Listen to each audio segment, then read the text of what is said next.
नमस्कार प्रिय बच्चों, नवीन कक्षा में और नए सत्र में आप सभी का स्वागत है।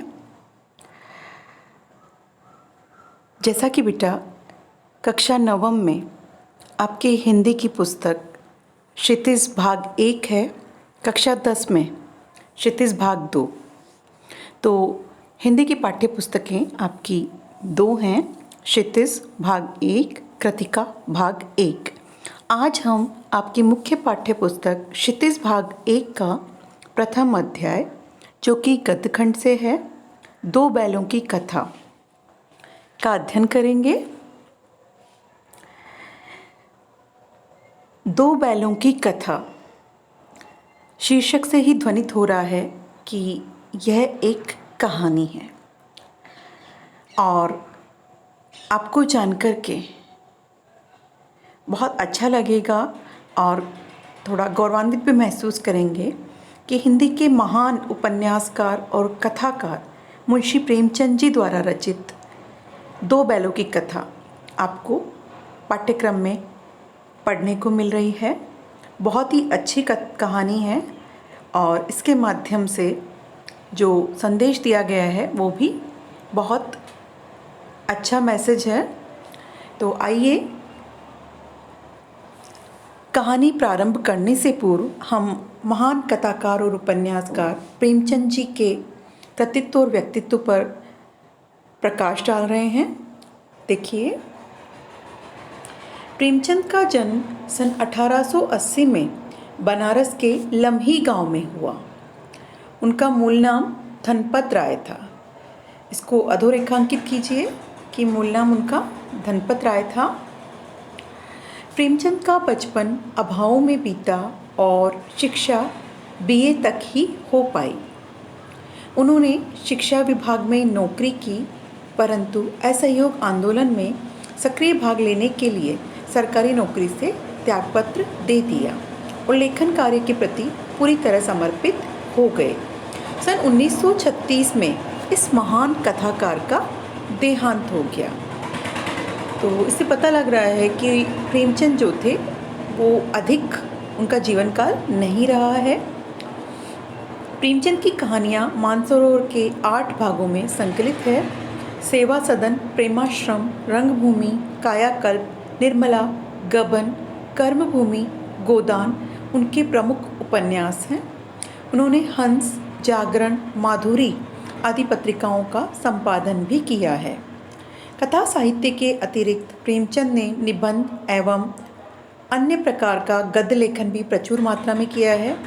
प्रेमचंद साहित्य को सामाजिक परिवर्तन का सशक्त माध्यम मानते थे। उन्होंने जिस गांव और शहरी परिवेश को देखा और जिया, उसकी अभिव्यक्ति उनके कथा साहित्य में मिलती है।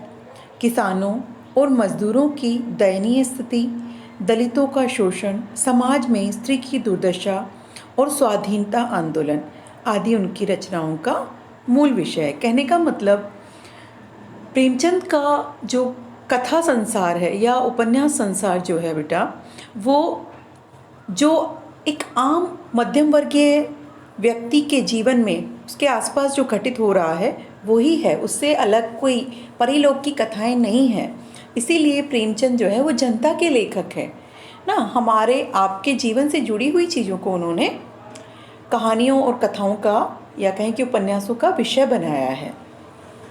प्रेमचंद के कथा साहित्य का संसार बहुत व्यापक है। उसमें मनुष्य ही नहीं, पशु पक्षियों को भी अद्भुत आत्मीयता मिली है।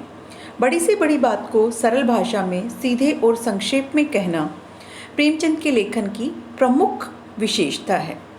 उनकी भाषा देखिए, उनकी भाषा सरल, सजीव और मुहावरेदार है तथा उन्होंने अरबी, फारसी और अंग्रेजी के प्रचलित शब्दों का प्रयोग कुशलतापूर्वक किया है। 2 बैलों की कथा के माध्यम से तो हमने ये जाना कि प्रेमचंद जनता के लेखक है। भाषा, शैली और कहें कि जिस प्रकार कोई बात समझ में आ जाए उसी स्तर पर जाकर के उन्होंने अपनी बात को कहा है। अन्यथा पांडित्य प्रदर्शन उनकी भाषा में हमें कहीं भी परिलक्षित नहीं होता है। यही कारण है कि उनके द्वारा रचित कहानियाँ उपन्यास हमें बिल्कुल अपने जीवन की कथा से महसूस होते हैं। अब हम दो बैलों की कथा के बारे में थोड़ा सा पढ़ेंगे। देखिए, दो बैलों की कथा के माध्यम से प्रेमचंद ने कृषक समाज और पशुओं के भावात्मक संबंधों का वर्णन किया है। इस कहानी में उन्होंने ये बताया है कि स्वतंत्रता सहज में नहीं मिलती, उसके लिए बार बार संघर्ष करना पड़ता है। इस प्रकार परोक्ष रूप से यह कहानी आज़ादी के आंदोलन की भावना से जुड़ी हुई है। ये ध्यान देने की बात है कि कहानी जो है वो परोक्ष रूप से, प्रत्यक्ष नहीं लेकिन परोक्ष रूप से जो है हमारे आज़ादी के आंदोलन की जो भावना है उससे जुड़ी हुई है, क्योंकि ये वह समय था जब असहयोग आंदोलन और सविनय अवज्ञा आंदोलन जो है वो अपने चरम पर थे और विभिन्न आंदोलन गांधी जी और हमारे देश के अन्य जो महान स्वतंत्रता सेनानी हैं उनके द्वारा संचालित किए जा रहे थे। इसके साथ ही इस कहानी में प्रेमचंद ने पंचतंत्र और हितोपदेश की कथा परंपरा का उपयोग और विकास किया है। धन्यवाद।